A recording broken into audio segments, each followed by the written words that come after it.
Thank you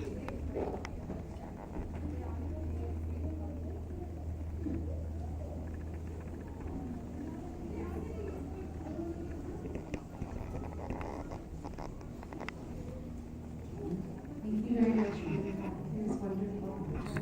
I have a question about anger. I like what you said about anger destroying virtue. My question is, how do we differentiate from anger and I guess a desire that arises when injustice has occurred? So I know that it's one thing to be angry at someone that cuts you off in traffic, something insubstantial that will only make you feel bad. But if something wrong or hurtful is being done to another person and you feel those emotions and want to do something to change, or like being angry at injustice, how is that different? Does that same anger still destroy virtue, or would that be considered something different? I know English is a very clunky language, so thank you. I think that's an excellent question. Did everybody hear that question about anger? And I think you're absolutely right. Sometimes anger is justified. And so I think it could be used in a positive way. But quite often it becomes a negative energy. So I would just encourage you that if you feel that sense of injustice and so on, or how that turns out in your life, to really consider whether anger is going to be a constructive force in your pursuit of trying to change things, or so on and so on. And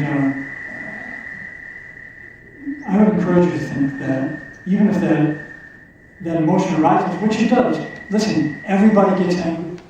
Anger is something part of life.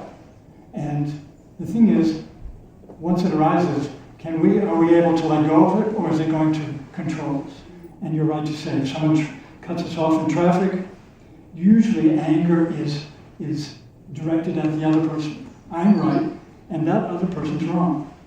So we're mainly talking about that kind of self-justifying anger. And if you do feel anger in terms of injustice, it could well be, I would suggest that letting go of that anger might be, you might find a way of channeling that energy that is not anger. Oh, anybody else here? You're the MC. Yes.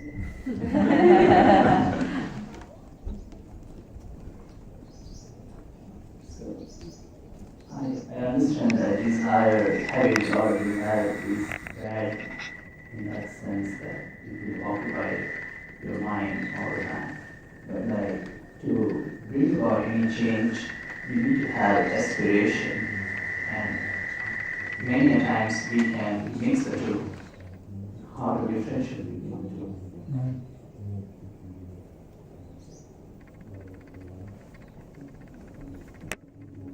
Absolutely right. I tried to touch on that in my talk, that, for example, in terms of realizing the way, having that desire to follow the teaching of Buddha, for example, that is a desire as well.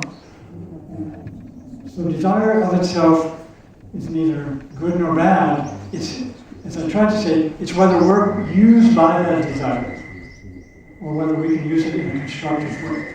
And so I think we need to have desire. We need to have aspiration. We need to have goals in life. And for us, who practice the way of Buddha, to realize the way of Buddha, that is a desire. And so that's something we have to look closely and see, are we controlled by that desire? Or is that something I'm using to let go of the ego? Maybe that's how you can begin to differentiate that. Do we have anybody else who wants to ask you? I have one question. When you mentioned something about other lives, What does that, how does that tie in with Buddhism, other lives? You know, in my strain of Buddhism, we do not talk about other lives. There was one expression, birth after birth.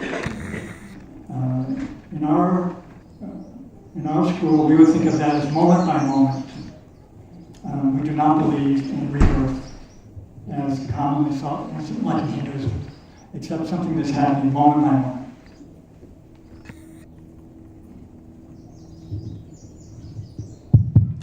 I just want to say something, and everyone can say or share your comments. If anyone have something want to express, not only us, question and answer like that. I want to say something according to your aspect, want to know about desire. And in Buddhism, I originally learned from Theravada Buddhism and then come back to Chinese Buddhism. So desire is the word that have two meanings. Wholesome desire and unwholesome desire. So don't put it into one. You need to develop, cultivate wholesome desire and try to purify and cut off the unwholesome desire from your thinking, come to the body conduct and word. You can see that wholesome desire will make positive to your own self and to others. Unwholesome desire always come to the end will be harm and hurt. That is what I know about desire. So I myself very strong desire to move forward my life into success, but use the solution of wholesome desire as a tool to make this life shining. This is what I know.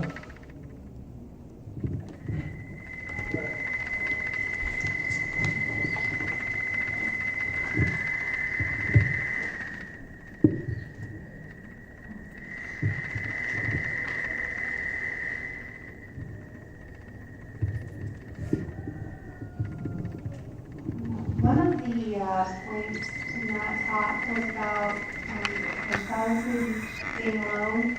I know for lay followers that can be kind of hard. I have a husband and 3 kids and a mother-in-law that lives with me. So I'm just wondering what the advice is on applying that particular point for lay followers.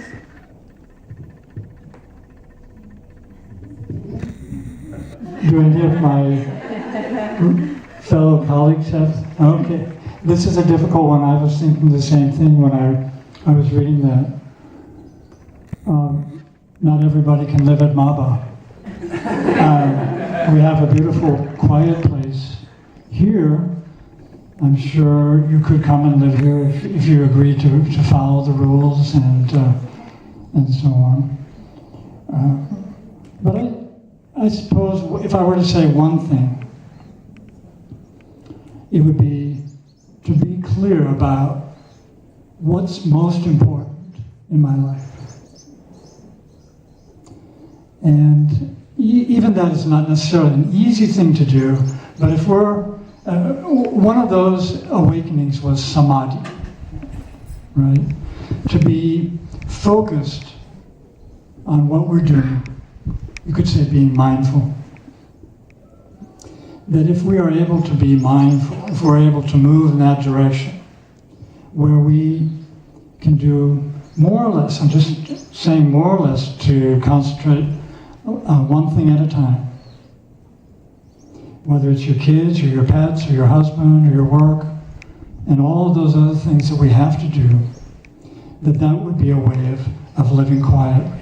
I just offer that as a suggestion. There's a famous story in Zen. The student asked, well, what should I do when everything arises at one time? And that describes our life, especially in the modern life, where there's so many busy things.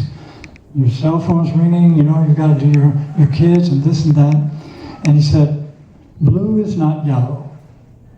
Long is not short. Those things do not apply to me. And he's saying that even though there's all of this happening at one time, it is possible to achieve that quiet. And I think that's the hint would be doing one thing at a time. And that takes practice. So you're invited, it's an invitation for you to check out Buddhist practice and how to do that in your life. That's not something we can just turn a switch and that's it.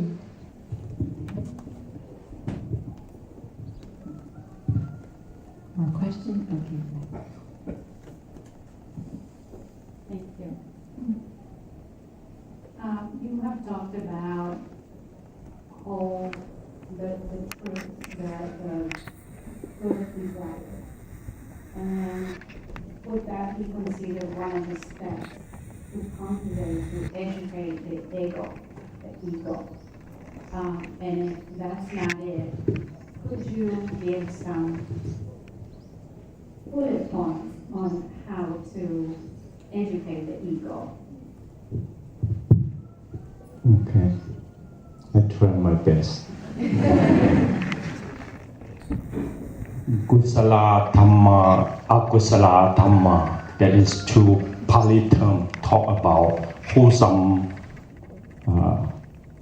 Dhamma and unwholesome Dhamma. So this is what about we learn and contemplate, even though put it into practice.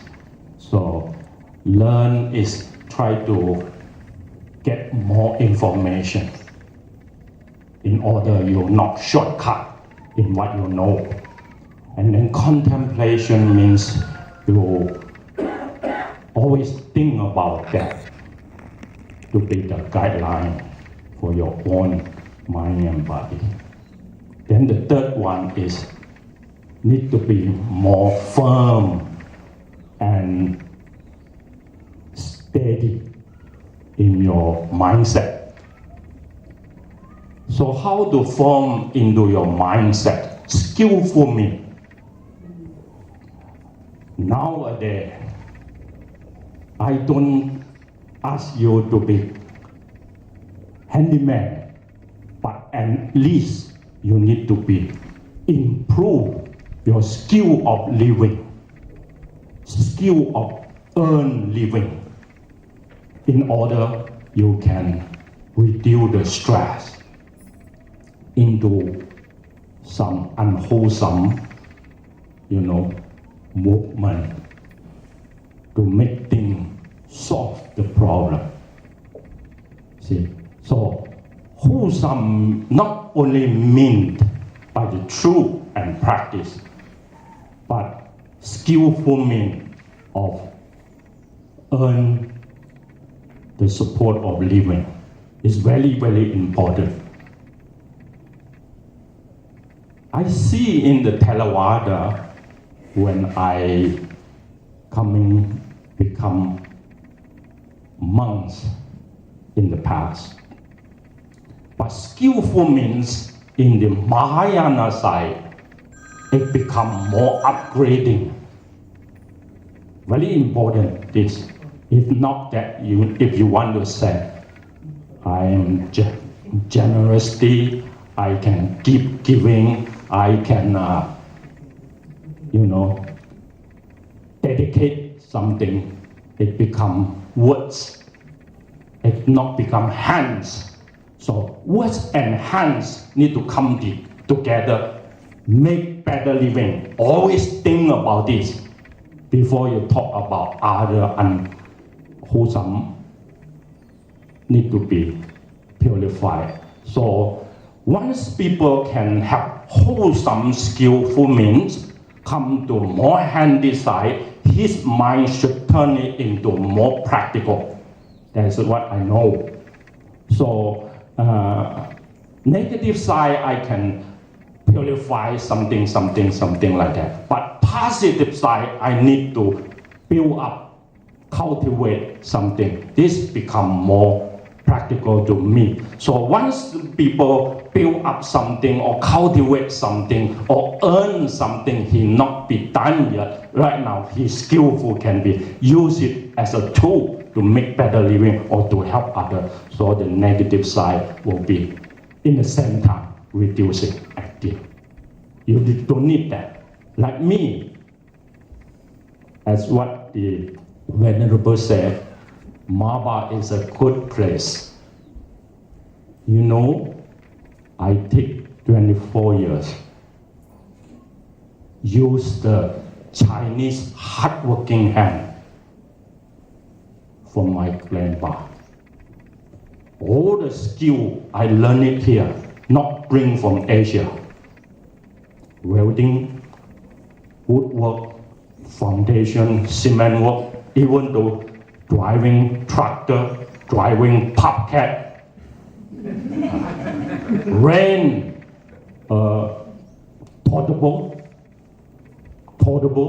climb up into the roofing, need to learn by skillful, need strong desire, wholesome desire to make things done.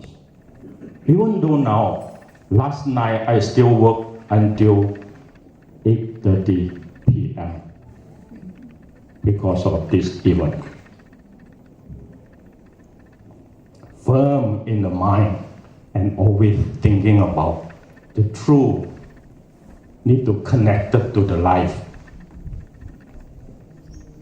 The skill of practice need to connect it to the life. That is the mind always need to be burning that. So burning being by wholesome desire, not the unwholesome. That is what I know by my own story.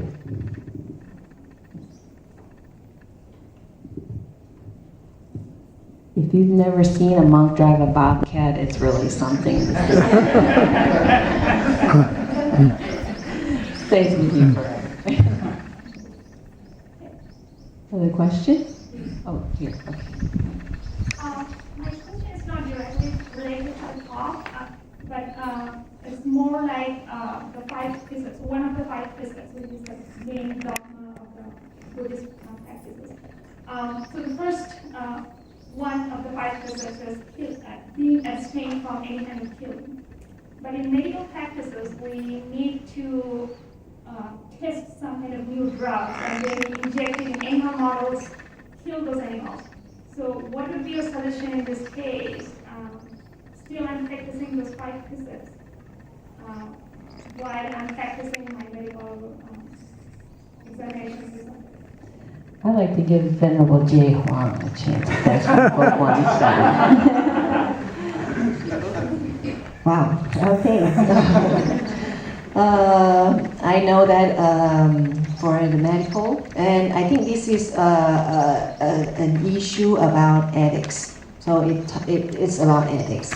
And actually, I have read an article about ethics. So if you are a train driver and you're driving the train, and there are 2 tracks ahead of you, and you saw 5 hardworking men working on the track, and the other one is only one old lady. So, and you found out that you are losing your brake. Okay?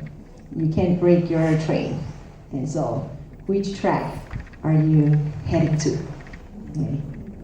So someone said, okay, maybe kill the one to save 5. Okay, yeah. So people probably will choose that option, right? But if you go further, you have more information. Like for example, these 5 men is the worker from the prison. So they are the the prisons, and they are they have committed felonies, right? A lot of felonies. And the ladies the one ladies at the other track is very loving, a very loving mom. So if you have more information, which are you going to choose the same choice as as the previous choice, or you maybe say maybe we can just get rid of these 5 bad guys, right? Okay, this is the things that I have read. Right? So we have a lot of options, right, and possibilities. And I can't say that you have done crime or you don't when you're killing people for experiment, right? Especially for medical purpose. And I cannot have any judge for that, right? Because maybe when you are doing animal tests, of course we try to refrain from that, right? But if you have to, okay, think about your purpose, okay, and how many people you can save. We know that we have to repaint, okay. So, but from 5 precepts, when we are talking no killing, right? The main one is no killing human beings, right? But if you have accidentally stepped on some frog or insects, or you accidentally hit the animals, because I saw a deer just lie down on the way to the Maba, and I was so sorry to that deer. Okay. And so I think that things happened that you don't want. Okay. Especially you hurt other lives. Okay. And but if you don't do it intentionally, okay, there are ways to repaint. So sometimes we have to have some kind of like a way to do some repentance. That is the way that we have to be humble and to repent. Okay, so sorry, I can't say that it is wrong or right, but think about the purpose. Yeah. Thank you. Any other I think we comments? have one more question. No, any other comments? Oh, any more Yeah. comments about this? The first precept to refrain from doing harm.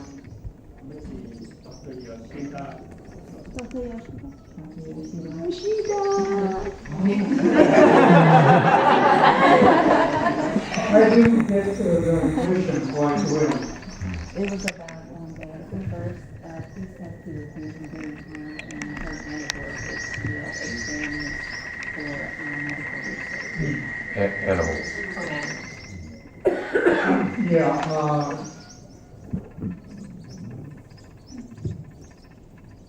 No harming is very universal, not just the human homicide, but not taking life of anything, not just animals, but also plants,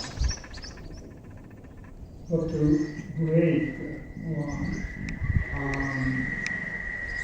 any harm. So I think that is the first principle. When we go beyond our karma makes us all very selfish. So we take life for selfish purposes.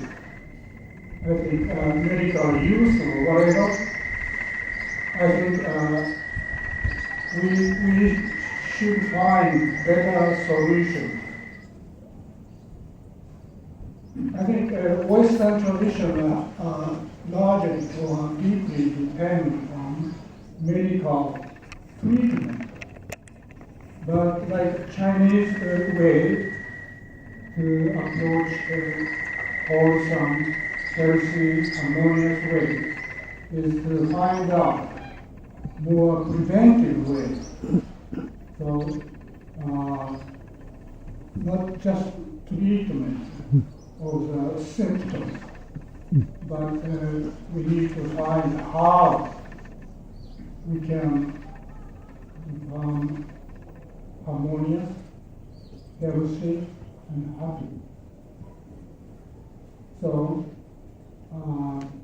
we cannot just say, oh, this is to cure somebody's disease. And we can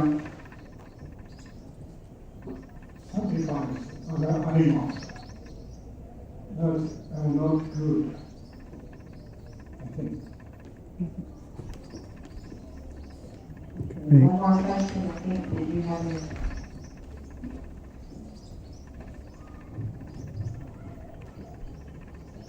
I have a question, like everything is when you say a coincidence or it's like even if somebody has to come here, he has decided at a point that he is going to come here.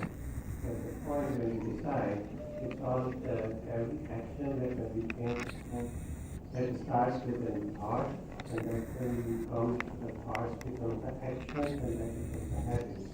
So what I'm trying to say, ask is, what is that root cause that makes the good thoughts to produce, so that you do the good actions and the results in the good habits.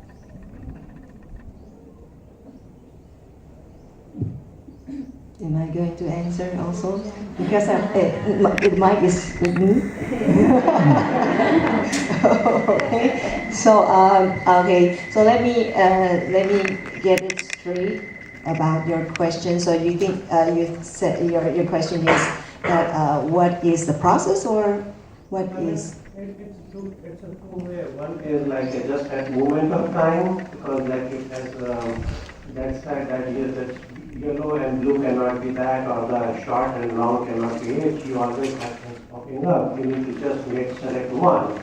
And there is a point at that time when you think about it, whether you have come here, whatever has been at that point, somebody decided that to come, and somebody decided not to come, so they didn't come. Okay. So at the same time, what I was trying to say, putting this into a bigger picture, all the good thoughts, whether if I consider this as a good action which somebody selected at that point to come, and then similarly, how somebody can cultivate that in his mind, so that whenever the things are there, what gets produced, you always think in a positive or in the right direction, so that the thoughts become the right actions and they become the habits. Okay, so actually we talk about three karma, right? So three karma means that it is your mind, your speech, and your body. Right. So actually we're talking about something that is as one. So it is not separate. And actually they are interrelated. And they really reinforce each other. So like for example, when I think about something too much, like maybe someone too much, then maybe I will buy a ticket and fly to him or her, right? Okay, so it is